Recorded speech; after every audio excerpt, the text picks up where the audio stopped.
BJP ഇവിടുത്തെ ആൾക്കാരെല്ലാവരും കൂടെ ചവിട്ടിക്കൂട്ടിയെടുത്ത് അറബിക്കടലിൽ കളയണം. BJP കൊണ്ട് അടുത്ത പഞ്ചായത്ത് ഇലക്ഷൻ നേരിടാനോ അല്ലെങ്കിൽ BJP ഇവിടുത്തെ നാട്ടുകാർക്ക് എന്തെങ്കിലും ഗുണം ചെയ്യാനോ പറ്റുമെന്ന് വിചാരിക്കേണ്ട. ഇവർ BJP ആക്ച്വലി ചെയ്യുന്നത് വോട്ട് കച്ചവടമാണ് എല്ലാ കാലത്തും കേരളത്തിൽ ചെയ്യുന്നത്. BJP ചെയ്യുന്ന നെറികേടുകളും അതുപോലെ തന്നെ ഇവിടുത്തെ നേതാക്കളുടെ പോക്കറ്റ് വീർക്കുന്നതും അല്ലാതെ RSSനോ അല്ലെങ്കിൽ സമാജത്തിനോ അല്ലെങ്കിൽ സമൂഹത്തിനോ ഒന്നും BJP കൊണ്ട് യാതൊരു വിധത്തിലും ഗുണം ഉണ്ടായിട്ടില്ലല്ലോ. ഹിന്ദു മഹാസഭ സംസ്ഥാന പ്രസിഡന്റ് സ്വാമി ബദ്ധാനന്ദ് ഇപ്പോൾ മീഡിയ മണ്ഡപം ചേരുകയാണ്. നേരത്തെ പ്രചരണ രംഗത്തൊക്കെ സമയത്തോടെ ഉണ്ടായിരുന്നു. ഇപ്പം വോട്ടെടുപ്പ് കഴിഞ്ഞു, വോട്ട് പെട്ടിയിലായി. എന്താണ് തോന്നുന്നത്? ഷൗക്കത്ത് ജയിക്കാൻ വേണ്ടിയിട്ട് പോകുന്നു, അത് തന്നെയാണ്. വേറെ എന്താ പറയാ? ഷൗക്കത്ത് ജയിക്കുമെന്നുള്ളത് ഷൗക്കത്ത് ജയിക്കണം. അതാണ് അതിൻ്റെ ഒരു ഇവിടുത്തെ ഒരു അവസ്ഥ വെച്ചിട്ടും എല്ലാം ഒരു ഇത് വെച്ചിട്ട് മനസ്സിലാക്കാൻ കഴിയുന്നതാണ്. ഷൗക്കത്ത് ജയിക്കുമെന്നാണോ? ഷൗക്കത്ത് ജയിക്കണമെന്ന് ആഗ്രഹിക്കുന്നു? അല്ല, അദ്ദേഹമാണല്ലോ ഇവിടെ എല്ലാവർക്കും ഇഷ്ടപ്പെടുന്നതും. അതേ much better is if you compare with others he is much better than anyone else. അങ്ങനെയാണെങ്കിൽ ഷൗക്കത്ത് എത്ര ഭൂരിപക്ഷത്തിന് വിജയിക്കും? ഭൂരിപക്ഷം പറയാനൊന്നും എനിക്കറിയില്ല. പക്ഷെ വിജയിക്കണം. നേരത്തെ BJPക്കെതിരെയായിരുന്നു ഒരു സ്ഥാനാർത്ഥി ഇവിടെ ഉണ്ടായിരുന്നു. പിന്നീട് അദ്ദേഹത്തെ BJPക്കാർ തന്നെ പിൻവലിപ്പിച്ചെന്നും പറയുണ്ടായി. ഇപ്പം ഇവിടെ ഇനിയിപ്പം BJP എത്ര വോട്ട് നേടുന്നതാണ്? BJPയുടെ വോട്ടെന്ന് പറയുന്നത് കേരളത്തിലെ ജനങ്ങൾക്ക് BJP എന്താണെന്ന് തിരിച്ചറിയാൻ വേണ്ടിയിട്ടുള്ള ഒരു മത്സരമാണ് ഇവിടെ മെയിൻലി. നമ്മളും BJPക്ക് അഗൻസ്റ്റ് ആയിട്ട് തന്നെയാണ് ഇവിടെ നിന്നതും.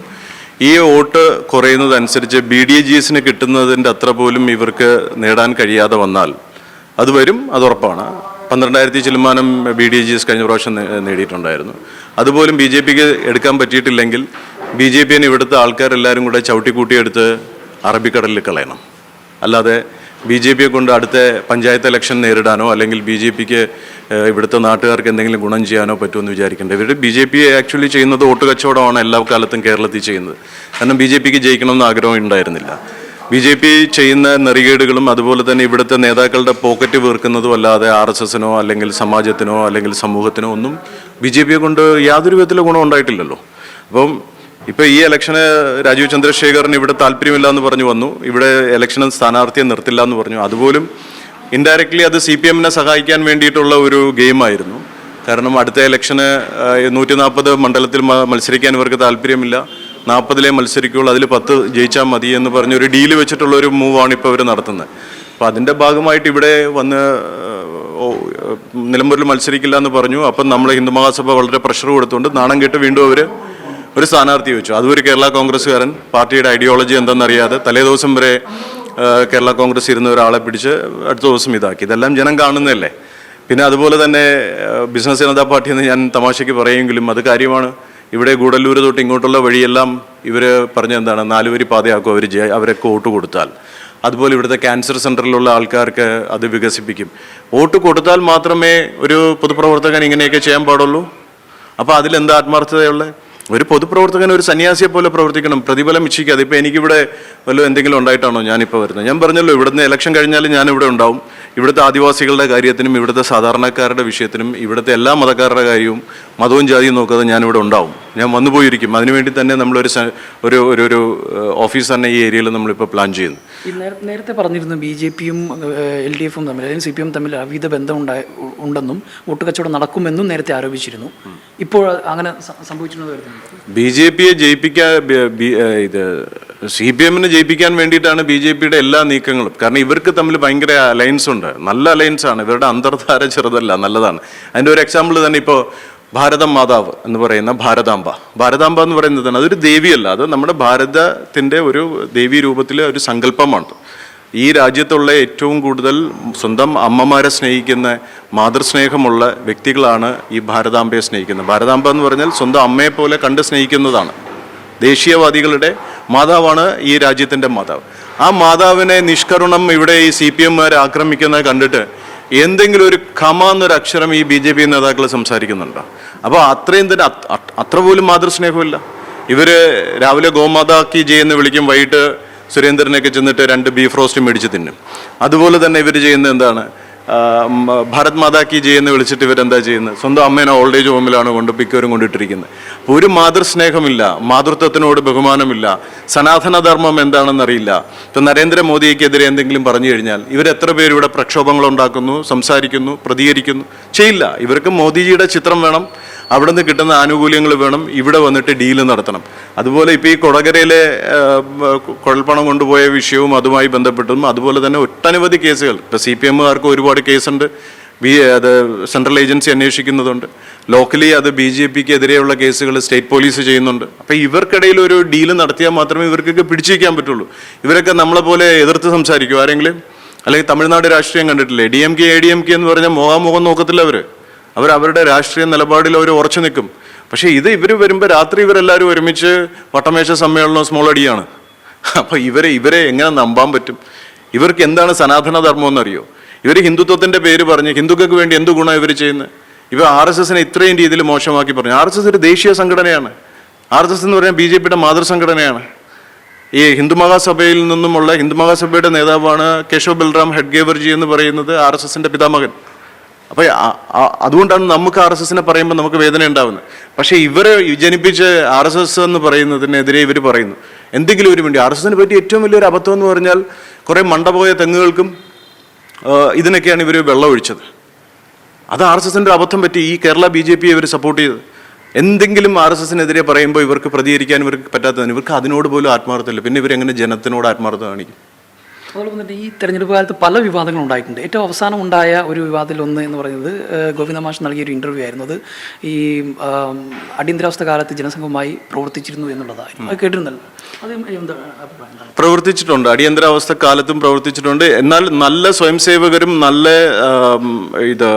സഖാക്കളും ഇന്നും ഒരുമിച്ച് അവർ പ്രവർത്തിക്കുകയും ജീവിക്കുകയും ചെയ്യുന്നുണ്ട്. കാരണം PP മൂന്തേട്ടൻ എന്നോട് തന്നെ പറഞ്ഞിട്ടുണ്ടായിരുന്നു, യഥാർത്ഥ സ്വയംസേവകരും ഈ സഖാക്കളും ഒരു പുഴയുടെ അപ്പുറം ഇപ്പുറവും നിൽക്കുന്നവരാണ്. ഇന്നല്ലെങ്കിൽ നാളെ അവർ ഒരുമിച്ച് വരേണ്ടതാണ്. പക്ഷെ എന്നാൽ ഇവരുടെ കച്ചവട ഡീല് വേറെയാണ്. എന്നാൽ അന്നത്തെ കാലത്ത് സ്വാതന്ത്ര്യ സമരവുമായി ബന്ധപ്പെട്ട സമയത്ത് രാഷ്ട്രത്തെ സംരക്ഷിക്കാൻ വേണ്ടിയിട്ടുള്ള ഒരു ഐക്യം അവരിലുണ്ടായിരുന്നു. ഇപ്പോൾ പിണറായി വിജയൻ്റെ പേര് വെച്ചിട്ട് തന്നെ ദേശാഭിമാനിയിൽ വന്നിട്ടില്ലേ, പിണറായി വിജയനെ ജയിപ്പിക്കണമെന്ന് പറഞ്ഞിട്ട് അന്ന് BJP നേതാക്കൾ, അന്നത്തെ ജനസംഘ നേതാക്കൾ അദ്ദേഹത്തിനെ സപ്പോർട്ട് ചെയ്തിട്ടില്ല. അതൊക്കെ തെളിവ് തന്നെ ഉണ്ടല്ലോ. അപ്പോൾ ഇതൊക്കെ ജനങ്ങളുടെ മുന്നിൽ ഒരു ഇപ്പോൾ ഈ നിലമ്പൂർ ഇലക്ഷൻ സമയത്ത് കുറേ മുസ്ലിമുകളെ പറ്റിക്കാനും ഇവിടുത്തെ ആൾക്കാരെ ഇവർക്ക് തെറ്റിപ്പോയി കേട്ടോ. ഇവിടുത്തെ മുസ്ലിങ്ങൾ ഇവർ കരുതുന്ന പോലെ കുറച്ച് വർഗീയത പറഞ്ഞ അല്ലെങ്കിൽ ഒരു പച്ചക്കൊടിയുടെ പിറകെ അങ്ങനെ പോകുമെന്നുള്ളത് തെറ്റാണ്. അതൊക്കെ പണ്ടത്തെ കാലത്തായിരുന്നു. അപ്പോൾ അവരെ കയ്യിലെടുക്കാൻ വേണ്ടിയിട്ട് ഇവരുടെ കുറേ ഗിമിക്ക് നാടകം, അതൊക്കെ ഈ സമയത്ത് കുറേ RSSനെയും ഭാരതാംബേനെയൊക്കെ എതിർത്ത് പറയുന്നു. ഇതിൻ്റെയൊക്കെ പിന്നിൽ എന്ന് പറയുന്നത് എല്ലാം ഒരു ഗിമിക്കും അതുപോലെ തന്നെ ഒരു ചീറ്റിംഗ് രീതിയല്ല. ഇത് വിവരമുള്ളവരാരും ഇവരുടെ ഈ പൊറോട്ട നാടകത്തിനെ അംഗീകരിക്കത്തില്ല. അതോടൊപ്പം തന്നെ ഈ ചെറു പാർട്ടികളുടെ മുന്നണികൾക്കുള്ള പിന്തുണ അതും ഒരു വിവാദമായിരുന്നു. ജമാഅത്തെ ഇസ്ലാമിയുടെ അല്ലെങ്കിൽ ലെഫ്റ്റ് പാർട്ടിയുടെ പിന്തുണ വേണ്ടെന്ന് LDF CPM പറഞ്ഞു. ഹിന്ദു മഹാസഭയുടെയും അവരെ തള്ളി പറഞ്ഞു. അവരുമായിട്ട് അസോസിയേറ്റ് ഇല്ല. അത് ഒരു കള്ളൻ. അതൊക്കെ ഒരു സ്ത്രീകൾക്ക് സ്വയംഭോഗം ചെയ്യുന്ന വീഡിയോ അയച്ചു കൊടുത്ത് അതുപോലെ കുളിസീൻ പിടിക്കാനും പോയി ഇതൊക്കെ ചെയ്ത് നടക്കുന്ന ഒരു ശ്രീജിത്ത് എന്ന് പറയുന്ന അയാളുടെ സംഘടന പോലും ഭാരതീയ ഹിന്ദു മഹാസഭ എന്നാണ്, അഖിൽ ഭാരത് ഹിന്ദു മഹാസഭയല്ല. അപ്പം ഈ അഖില ഭാരതീയ ഹിന്ദു മഹാസഭ എന്ന് പറഞ്ഞ് കോടതിയിൽ നിന്ന് പറ്റിച്ചൊരു മുൻസിഫ് കോടതിയിൽ നിന്ന് ഓർഡർ മേടിച്ച് നടക്കുന്ന ഒരു ജഗ ഫ്രോഡിന്റെ ഒരു സപ്പോർട്ടാണ് അവർ തള്ളിക്കളഞ്ഞത്. അത് വേണ്ടെന്ന് പറയുകയും വശത്ത് പിന്നീട് PDPയുടെ പിന്തുണ അവർ സ്വീകരിക്കുന്നു. ഇത്തരത്തിലുള്ള ഈ വിവാദങ്ങളൊക്കെ എങ്ങനെയാണ് നോക്കുക? PDPനെ എന്ന് പറഞ്ഞാൽ ഇപ്പോൾ CPM പോലും PDPയുടെ ഒരു മസാജിങ് സ്പാ സെൻ്ററായി മാറിയിരിക്കുകയാണ്. കാരണം 1998 58 പേർ കൊല്ലപ്പെടുകയും അതുപോലെ തന്നെ 200 പേർക്ക് കാഷ്വാലിറ്റി ഉണ്ടാക്കുകയും കാരണമായി തീർന്നതാണ് കോയമ്പത്തൂർ സ്ഫോടനം. അതിലെ ആളാണ് ഈ മദനി എന്ന് പറയുന്ന വ്യക്തി. അദ്ദേഹത്തെ പോലെ ഒരു ഡേഞ്ചറസ് ആയിട്ടുള്ള ഒരു എലമെൻറ്റിനെ ഇവർ സപ്പോർട്ട് ചെയ്യുകയും അതേ സമയത്ത് ബാക്കിയുള്ളതിനെയൊക്കെ എതിർത്ത് പറയുകയും ചെയ്യുന്നതിൽ എന്ത് ലോജിക്ക് ആക്ച്വലി ഉള്ളത്? ഇപ്പം തന്നെ PFI ആയിട്ട് ഇവർക്ക് എന്താ ബന്ധമില്ലേ? PFI അത്രയും സ്ട്രോങ് ആയത് ഈ കണ്ണൂരിലെ പിണറായി വിജയൻ്റെ നാട്ടിൽ തന്നെ അവിടെ നിന്നുകൊണ്ട് റസീല എന്ന് പറയുന്ന ഒരു സഹോദരിക്ക് ജീവിക്കാൻ പറ്റാത്ത രീതിയിൽ അവർ ആത്മഹത്യ ചെയ്തു. അവരുടെ സുഹൃത്തുമായിട്ട് സംസാരിച്ചുകൊണ്ടിരുന്നിട്ട്. അപ്പോൾ അവിടെ ഇത് കമ്മ്യൂണിസ്റ്റിൻ്റെ ഹീറ്റിലമായ സ്ഥലത്ത് PFI എങ്ങനെ വളർന്നു? അപ്പോൾ ഇവർക്ക് ഈ തീവ്രവാദ സംഘടനകളുമായിട്ടൊക്കെ ബന്ധം വെച്ചാണ് ഇവർ പോകുന്നത് മുന്നോട്ട്. എന്നിട്ട് പുറത്ത് പറയുമ്പോൾ അത് RSSൻ്റെ മണ്ടയ്ക്ക് ആളെന്ന് തെറി വിളിക്കും, അല്ലെങ്കിൽ ഏതെങ്കിലും ഹിന്ദുക്കളുടെ കാര്യങ്ങൾ വരുമ്പോൾ അതിനെ എതിർക്കും. എന്നാൽ ഇവരെ നവോത്ഥാന നായകരായിട്ട് പൊക്കിക്കൊണ്ട് നടക്കുന്ന ആരെയാണ്? ഈ ബിന്ദു അമ്മിണിയെയും അതുപോലെ തന്നെ രശ്മി നായർ അതുപോലെ ഇവരെ കൊണ്ടു നടക്കുക. പിന്നെ അതുപോലെ യോനി കവാടം വയ്ക്കുക. പിന്നെ അതുപോലെ തന്നെ മറ്റേ ചുംബന സമരം നടത്തുക, എല്ലാ കൊള്ളരുതായ്മകളും, അതുപോലെ തീവ്രത കുറഞ്ഞവരെ പിടിച്ച് പാർട്ടിയിൽ അവർക്ക് ലൈംഗിക തീവ്രത കുറഞ്ഞു, പീഡനത്തിൻ്റെ തീവ്രത കുറഞ്ഞു എന്ന് പറഞ്ഞ് ഇവർ തന്നെ ജഡ്ജ്മെൻറ്റ് നടത്തുക. ഇവരെ എന്തൊക്കെയോ ഇവർ കാണിച്ചു കൂട്ടുകയാണ്. ഇവർക്ക് എന്താ പറ്റിയെന്നുള്ളതാണ് നമുക്കിപ്പോൾ മനസ്സിലാവാത്തത്. അതുപോലെ തന്നെ ഈ കഞ്ചാവും കള്ളുവൊക്കെ അടിച്ചു കിടക്കുന്നവനെ ഫോട്ടോ വെച്ച് ആരാധിക്കുക. എന്നാൽ യഥാർത്ഥത്തിൽ ഈ സനാതനധർമ്മത്തിൻ്റെ പ്രതിരൂപമായ ആൾക്കാരെയോ അല്ലെങ്കിൽ അതിൻ്റെ ഭാഗമായ ഭാരതാംബേനെയോ ഒന്നും അംഗീകരിക്കാൻ ഇവർക്ക് താല്പര്യമില്ല.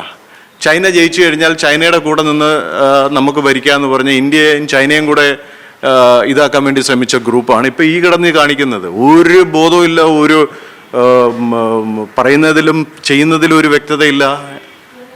അതോടൊപ്പം തന്നെ സ്ഥാനാർത്ഥി ഉണ്ടായിരുന്നെങ്കിൽ ഏത് വിഭാഗം ആളുകളുടെ വോട്ടായിരുന്നു കിട്ടിയിരുന്നത്? യൂത്തിൻ്റെ വോട്ടാണ്. കാരണം ഇതൊക്കെ കണ്ടില്ലേ, യൂത്താണ് സത്യം പറഞ്ഞാൽ. ഞാൻ ഫോക്കസ് ചെയ്യുന്ന യൂത്തിലാണ്. ഈ 50 വയസ്സിന് മേളിലുള്ള ഈ ആൾക്കാരെ ഒന്നും ഞാൻ ഒന്നാമത് മലയാളികളിലെ ആൾക്കാർക്ക് ഒരു പല ചിന്തകളാണ്. യൂത്ത് എന്ന് പറയുന്നത് ദേ ആർ ഫ്രഷ്. അവർക്കൊരു ഫ്രഷ് തോട്ടുണ്ട്, ഒരു ഫ്രഷ് മൈൻഡാണ്, അവരുടെ തിങ്കിങ് പ്രോസസ്സ് തന്നെ വ്യത്യാസമാണ്. അപ്പം ഇനി നിലമ്പൂരിലേക്ക് വരുമ്പോൾ PV അൻവർ ആണല്ലോ ഇവിടെ തിരഞ്ഞെടുപ്പിന് കാരണക്കാരൻ. അദ്ദേഹം എത്ര വോട്ട് നേടുമെന്നാണ് പ്രതീക്ഷിക്കുന്നത്? PV അൻവർ അദ്ദേഹം പറയുന്ന പോലെ അദ്ദേഹം ഓരോരുത്തരടുത്ത് ഓരോന്ന് പറയുന്നു. പബ്ലിക്കിൽ 77 വോട്ട് നേടുമെന്ന് പറയുന്നു. രഹസ്യമായിട്ട് മാധ്യമ പ്രവർത്തകരടുത്തും അടുത്ത ആൾക്കാരുടെ 27 വോട്ട് നേടുമെന്ന് പറയുന്നു. അദ്ദേഹം എന്ത് നേടിയാലും അദ്ദേഹത്തിന് ഇനിയൊരു റെസ്റ്റിൻ്റെ ആവശ്യമാണ്. അദ്ദേഹത്തിന് നല്ല ഒരു ഓറ ട്രീറ്റ്മെൻറ്റും അതുപോലെ തന്നെ അദ്ദേഹത്തിൻ്റെ സൂക്ഷ്മ ശരീരത്തിനൊക്കെ ഒരു റെജുവിനേഷനും ഇതൊക്കെ ആവശ്യമായ ഒരു ടൈമാണ്. അദ്ദേഹം ലെറ്റ് ഹിം ടേക്ക് റെസ്റ്റ്. അതേ for a while, at least for a while. കാരണം അദ്ദേഹത്തിന് മാനസികമായിട്ട് എന്തൊക്കെയാണെന്ന് പറയുന്നതെന്നൊന്നും അദ്ദേഹത്തിന് അറിയില്ല. അദ്ദേഹം ഈസ് ഫ്രസ്ട്രേറ്റഡ് ലൈക്ക് എനിത്തിങ്. ഒരുപാട് ഫ്രസ്ട്രേറ്റഡ് ആയിപ്പോയി. അപ്പോൾ അദ്ദേഹം കാരണമാണ് ഇത് ഇലക്ഷൻ വന്നത്, ശരിയാണ്. അത് എന്തോ അങ്ങനെ ഒരു അദ്ദേഹത്തിൽ ഇങ്ങനെ വരാനുള്ള കാരണം എന്താണെന്നും ജനങ്ങൾക്കറിയാമല്ലോ. എങ്കിലും അദ്ദേഹം എത്ര വോട്ട് നേടുന്ന ഒരു നിരീക്ഷണമുണ്ടോ? ഞാൻ അങ്ങനെ ഒരു ഇലക്ഷൻ വോട്ട് പ്രവചനക്കാരനല്ല. പക്ഷേ ജനറലി പ്രെഡിക്റ്റ് ചെയ്യുമെന്നല്ലാതെ അങ്ങനെ പ്രൊഡിക്റ്റ് ചെയ്താൽ ഒരു 20,000 വോട്ട് പിടിക്കും തോന്നുന്നുണ്ടോ? അല്ലെങ്കിൽ 15,000? ഇവിടുത്തെ ആൾക്കാർ പിള്ളേർ പറയട്ടെ, ഇവിടുത്തെ പിള്ളേരല്ലേ എത്ര കിട്ടുമോ അൻവറിന് വോട്ട്? അൻവറിന്റെ വോട്ടിനേക്കാളും കൂടുതൽ ഇപ്പം ഞാൻ ഫോക്കസ് ചെയ്യുന്നത് BJPക്ക് എത്ര വോട്ട് കിട്ടും എന്നുള്ളതാണ്. BJP ഇവിടെ BDJസിനേക്കാളും താഴെ പോയി കഴിഞ്ഞാൽ ഇത് BJPയുടെ ക്രെഡിബിലിറ്റി എന്താണെന്ന്, അല്ലെങ്കിൽ BJP ഇവിടെ ജനങ്ങളെ നയിക്കാൻ യോഗ്യരാണോ ഇല്ലെന്ന് ജനം തിരിച്ചറിയുന്ന ഒരു കാര്യമാണ്. അത് മാത്രമേ ഉള്ളൂ. ഞാൻ അപ്പോഴും പറഞ്ഞു, ഞാനിവിടെ ഫൈറ്റ് ചെയ്യുന്നത്, അല്ലെങ്കിൽ നമ്മുടെ ഗ്രൂപ്പ് ഫൈറ്റ് ചെയ്യുന്നത് BJPയുടെ അൺവാണ്ടഡ് ആയിട്ടുള്ള കാര്യങ്ങൾ എക്സ്പോസ് ചെയ്യാനും ഇവിടെ സനാതനധർമ്മം എന്താണെന്ന് ജനങ്ങൾക്ക് മനസ്സിലാക്കിപ്പിച്ചു കൊടുക്കാനും RSS പോലുള്ള പ്രസ്ഥാനങ്ങളുടെ മഹത്വം എന്താണ് എന്ന് ജനങ്ങളെ അറിയിച്ചു കൊടുക്കാനും വേണ്ടിയിട്ടാണ്. വോട്ട് വളരെ താഴെ പോകും, ഉറപ്പായിട്ടും താഴെ പോകും. BJP വോട്ട് എങ്ങനെ വോട്ട് കിട്ടുമെന്ന് പറയാം. പാർട്ടിയായിട്ട് യാതൊരു ബന്ധമില്ല. ഇവിടുത്തെ ആൾക്കാരെ അവഗണിച്ചിട്ട് പോയല്ലേ ഇവിടുത്തെ. അതുകൊണ്ടാണല്ലോ ഹിന്ദു മഹാസഭയ്ക്ക് ഒരു സ്ഥാനാർത്ഥിയെ വെക്കേണ്ടി വന്നത്. അതിന് നിർബന്ധിതരായ എന്തുകൊണ്ടാണ്? ഇവിടെ ഇവരെ അവഗണിച്ചതുകൊണ്ടാണ്. അത് ഭരതേട്ടനും വേണുഗോപാൽജിയൊക്കെ നെഞ്ചോട് ചേർത്ത് വെച്ചിരുന്ന ഒരു നാട്ടിൽ ഇവിടെ എപ്പോഴും BJPക്ക് ഒരു ഹിന്ദു മുഖം വേണം എന്നായിരുന്നു. അതും RSS പാരമ്പര്യമുള്ള. ഇവരെന്താ പറയുക, താല്പര്യമില്ല എന്ന് പറഞ്ഞ് മത്സരിക്കാം. അപ്പം അങ്ങനെ താല്പര്യമില്ലാത്ത നാട്ടിലെ ജനങ്ങളെ വോട്ട് കൊടുക്കും. ഇപ്പം തന്നെ ഇലക്ഷന് കുമ്മനം രാജശേഖരൻ ഇവിടെ മത്സരിക്കാൻ നിൽക്കുന്ന അതേ സ്ഥാനാർത്ഥിക്ക് വേണ്ടിയിട്ട്, മോഹൻ ജോർജിന് വേണ്ടിയിട്ട് അദ്ദേഹം പരിപാടിക്ക് വന്നപ്പോൾ മൈക്ക് സെറ്റുകാരനടക്കം 12 പേരായിരുന്നു ഉണ്ടായത്. പിന്നെ 4 ഒടിഞ്ഞ കസാരയും. അപ്പം ഇത് വെച്ചിട്ട് ഒരു സാമാന്യ ബുദ്ധിയിൽ ചിന്തിച്ചാൽ പോരെ. ഞാൻ അപ്പോഴും പറഞ്ഞു, ഇവിടുത്തെ സംഘം ഓൾറെഡി ഇവരുടെ ഇതിനെ സപ്പോർട്ട് ചെയ്തിരുന്നില്ല. ബാക്കിയുള്ളവരൊന്നും, യഥാർത്ഥ സ്വയംസേവകർ ഒന്നും ഇവരെ സപ്പോർട്ട് ചെയ്തിട്ടില്ല. ഹിന്ദുക്കൾ ഇവരെ സപ്പോർട്ട് ചെയ്തിട്ടില്ല. പിന്നെ ഇവർക്ക് ആരെ, പിന്നെ ഇവർ കാട്ടിലാണോ വല്ലോ വോട്ട് ഇത് എടുക്കാൻ പോയിരുന്നെങ്കിൽ കുറെ കടുവയുടെയും മാനിൻ്റെയും പുലിയുടെയും കുരങ്ങൻ്റെയൊക്കെ വോട്ട് ചിലപ്പോൾ അത് എക്സ്ട്രാ കിട്ടിയെന്ന് വരും. അല്ലാതെ ബുദ്ധിയും ബോധമുള്ളവർ കേരളത്തിൽ ഇവർക്ക് ഇപ്പോൾ വോട്ട് കൊടുക്കുമെന്ന് എനിക്ക് തോന്നുന്നില്ല. തീർച്ചയായിട്ടും BJPക്ക് ഇത്തവണ വലിയ തരത്തിലുള്ള വോട്ട് ചോർച്ച ഉണ്ടാകും, വോട്ടിന് കുറയുമെന്ന് തന്നെയാണ് ഹിമോൽ ഭദ്രാനന്ദ് പറയുന്നത്. സ്വാമി ഹിമോൽ ഭദ്രാനന്ദ് പറയുന്നത്. ജിഷ്ണു വിനങ്ങാടിക്കൊപ്പം ജംഷീർ കൊടിഞ്ഞി, ടീം മീഡിയ 1, നിലമ്പൂർ.